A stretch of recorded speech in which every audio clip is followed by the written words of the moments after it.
Vanhu vekuzwa vobuda pachena. Aiwa, mashoko anomborambwa nevanhu vekuzwa vamoziva kuti they've got their intel unit and intelligence unit inofamba kwese kwese all over Zimbabwe ichiexposa nhema kana corruption inenge ichiitika.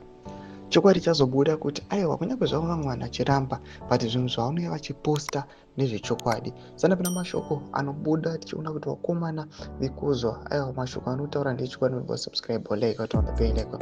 Timda pendo pavo yesterday vanoposta this post anokoneka inzi Zimbabwe next time when Kuzwa Intel unit tells you anything, do not doubt it. Finally, this has come to pass. Anoposta this post yamuri kuona yakaita 23 August 2023 yenhau aiwa yana Goodwin Matanga yaanobuda nyora achiti we have taken note of the press statements by Police General Matanga. He is a war veteran. We respect both him and his office, but is he aware that after ED wins this election, he is on the list of those who will be fired?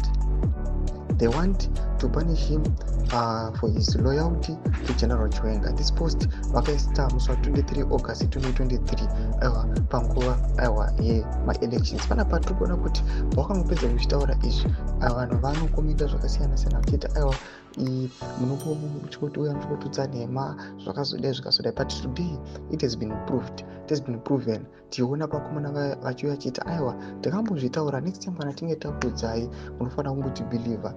Ndo mashoko anodaitagwa nevakomana vekuzwa vachiuya panapa vachiudza vanhu kuti aiwa isusu nhauza tofambira ndedzechokwadi ende dziri legitimate. Tudze mafungiro enyu muri kudii pamusoro pechitiko ichi. Pinda musection medu, subscribe or like, turn on the bell icon.